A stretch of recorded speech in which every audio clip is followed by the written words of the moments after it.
Hey everyone, and welcome back. So we are deep into earnings season for the third quarter of 2021, and I think this is one of my favorite weeks of the earnings season quarter because we get to compare and contrast Google and Facebook's earnings that they release a couple of days apart from each other. So that's what happened over the past couple of days. I think Google's was last night from when I'm recording this, and Facebook's was a couple of days ago. So in today's video, we're going to go through the earnings highlights, the top level numbers, of course, as always for each business, and then talk about some of the unique things that each business is doing, some of the headwinds and tailwinds that these businesses are facing. I haven't been doing a lot of earnings updates around different companies, but if that's something that you're interested in seeing more of, again, it was something I used to do about a year or so or more ago. If that's something you're interested in seeing more of, then make sure you let me know down in the comment section below. And if you do get some value out of today's video, I would very much appreciate it. Take the 2 seconds to leave a like on the video and hit subscribe if you want to stay up to date with content that I post in the future. But with that said, let's jump into the video. So starting off with Facebook today, starting with their top level numbers, revenue for Facebook came in for the quarter at $29 billion, which was up 35% on a year-over-year basis. The vast majority of Facebook's revenue is of course generated through advertising, and that advertising growth is driven through a couple of major factors. One is of course their user base and their user growth, so the number of people that are using the platform and engaging and therefore seeing ads on a daily or a monthly basis, and then also the revenue produced per user, and that is mostly driven by the demand for ads from online advertisers. In terms of some of their user numbers, Facebook daily active users came in at 1.93 billion, up 6% year over year. Monthly active users, again for the Facebook.com platform, was up 6% year over year to 2.91 billion users. Family daily active people, which reflects the number of users on all of their platforms, so not just Facebook.com, but Messenger, Instagram, and WhatsApp,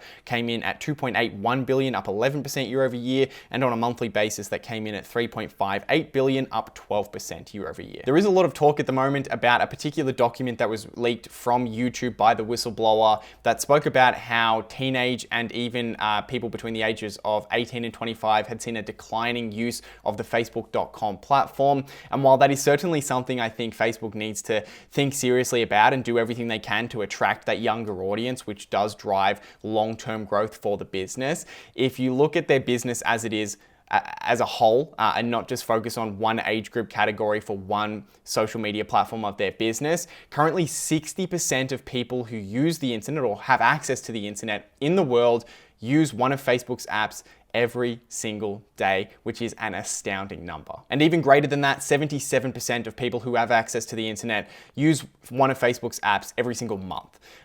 So both of those numbers, I think, show that even though certainly there may be certain age groups where they're losing out or certain apps that are not as favorable as other apps anymore, as a whole, their business is in the best place it has ever been in terms of the number of users, especially as a percentage of how many people have access to the internet. But the number of users actually isn't going to be the biggest driver for Facebook's growth in the future, and it hasn't been for a really long time.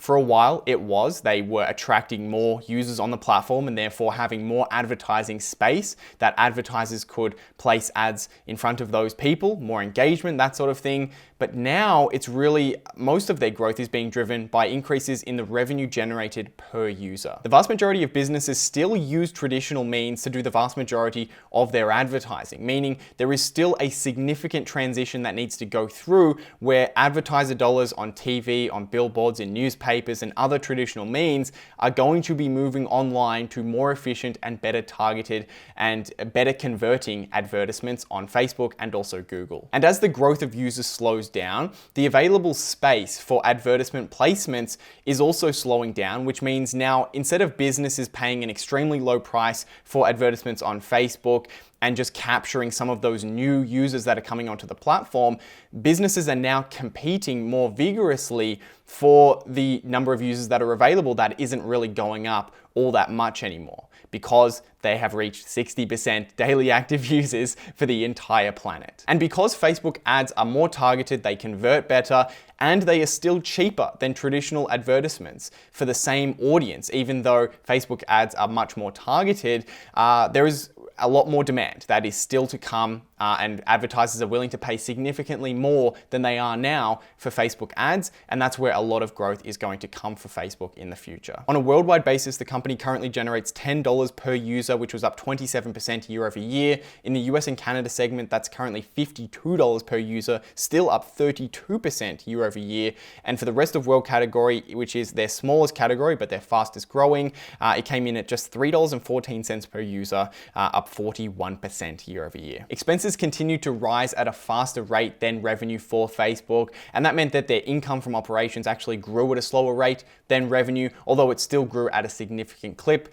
Income from operations came in at $10.4 billion, which was up 30% year over year. Facebook is actually going to be changing the way that they segment out their revenue starting next year. So currently they segment it out into advertising revenue, which is exactly what it sounds like, and then a other segment which has payments, but also mostly their VR and AR hardware product sales from Oculus. That is going to be changing. So they're going to have one segment that is family of apps, and that's going to include all of the revenue generated from their social apps, so Facebook.com, Instagram, WhatsApp, and Messenger, and that will include, well, mostly advertising revenue, but also payments revenue, the small amount that they currently receive from WhatsApp. And then they will have a new segment called Reality Labs, which will include all of their VR and AR hardware sales, any software in relation to that, and also this new metaverse business unit that they are starting to build starting now. The biggest thing going on at Facebook at the moment is the introduction of the metaverse, which they are attempting to build, which will be this online space that people can access from a variety of different devices and really remove some of the barriers that we currently have in how we access the internet. There's very limited understanding of what the metaverse is going to look like for Facebook and what they're trying to build as it is right now, but they're actually doing a Facebook Connect event where they talk about their VR, AR, and what they're doing for the metaverse. They're going to be doing that when this releases, I think tomorrow. So you can check that out. Or if you're watching this a couple of days later, then it will probably already be out on the Oculus YouTube channel. And it's there that they'll probably explain a lot more in detail about what they plan to do, particularly over the next year, but then also over the next couple of decades. Next year, Facebook says they're going to spend about $10 billion on building the first few stages of the metaverse. So essentially, they warned investors that profits will be held back by about $10 billion because they're going to spend a significant amount of money in order to drive long-term growth for the business. So that's what's going on with Facebook at the moment. There were a couple of other things in terms of the iOS headwinds that they continued to feel, changes to tracking within iPhones that Apple made a couple of quarters ago. But besides that, that was kind of the bulk of what happened with Facebook. So let's talk about Google and see what's going on with the other and the larger online advertising business this quarter. Google revenue came in at $65 billion, which was up 41% year over year. And then operating income came in at $21 billion with an operating margin of 32%. Google continued to see strong growth across their segments. Google search was up 43% year over year, driven by increases in search queries resulting from growth in user adoption and usage, primarily on mobile devices, growth in advertising spend, and improvements made in ad formats and delivery. YouTube ads were also up 43% year over year. Google network advertising was up 39%. Cloud was up 45%, and even the other bet segment came up 2% on a revenue basis. Like Facebook, Google's main revenue driver is advertising in a number of different forms, and how that looks for Google is that's driven by a couple of things. One is how many clicks they get on their advertisements that are displayed in search and on YouTube and that sort of thing, as well as what is the cost per click. And the same kind of equation occurs when we talk about the number of users on Facebook's platform and the revenue produced per user. You can kind of think of it like virtual real estate or advertising real estate.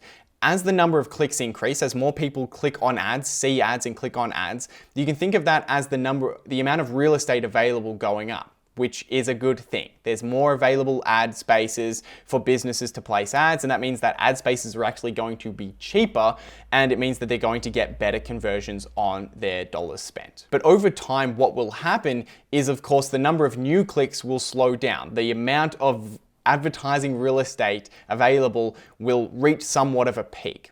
And if there is still a significant amount of demand for that real estate, then the cost per click, the cost to run an advertisement will be bid up, and that will also drive revenue growth for businesses like Google. In particular, this quarter, there was a 22% increase in the number of paid clicks and also an 18% rise in the cost per click. So in Google's case, you have a fairly even combination of an increase in the number of clicks and an increase in the cost per click, the revenue generated per click. Whereas in Facebook's case, there is a significant slowdown in the number of users that are increasing, and most of the growth is coming from an increase in the amount of revenue produced per user, which will translate similarly to the amount that advertisers are paying for each click that they get, or each click that they get from users onto their websites. Google, like Facebook, is also charging a lot less for advertising than traditional means, and that is at the same time as Google Ads being way more targeted and converting way better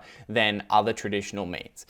So even if you just think of them as being equally targeted and equally as good ads, say a TV ad versus a Google search result, which they're not. The Google search result is way more targeted, but even on an equal basis, the cost per click is far cheaper on Google. And that means that there is going to be a massive drive for businesses to move their dollars onto Google. And that means that even as the number of clicks slow down, as they stop getting users using Google search more often, and there's a limited amount of advertiser real estate, there is a lot of room for revenue to grow simply in the cost per click, even just matching what businesses are paying for television and newspaper ads, but it can probably go a lot further considering Google Ads convert much better. So both of these businesses are doing extremely well on a fundamental level. I didn't get into it in this video, but their balance sheets are probably the two best balance sheets that any business has ever had. Both of them have a ton of cash and very, very little liabilities. So not only are they growing at a huge rate, not only are they producing a lot of profit and revenue, but they're also doing it at the same time as having extremely safe businesses on a financial health basis. In terms of valuation, the market is valuing Google a little bit more for more growth in the future than Facebook. Google currently has a price to earnings ratio of just under 28, whereas Facebook has a price to earnings ratio of 22. So the markets are clearly expecting more growth out of Google than Facebook in the future. Personally, I'm of course invested in Facebook, but I'm not adding more as it is currently right now. I really only add to investments when they are offering an extremely attractive price, and that is simply, in my opinion, not the case for these businesses. I think they're performing very, very well, but they also have very fair or premium stock prices to reflect the fact that they are great businesses, not really going through any major problems right now, except Facebook, which is kind of facing a couple of headwinds, I guess, in regards to potential regulation and a couple of other things. But I'd love to hear your thoughts down in the comment section below on these two companies and earnings, and whether you want me to do more videos like this in the future. But if you did get some value out of today's video, I would very much appreciate it. Take the 2 seconds to leave a like on the video and hit subscribe if you want to stay up to date with content that I post in the future. But with that said, hope you guys have a great day, and I'll see you in the next video.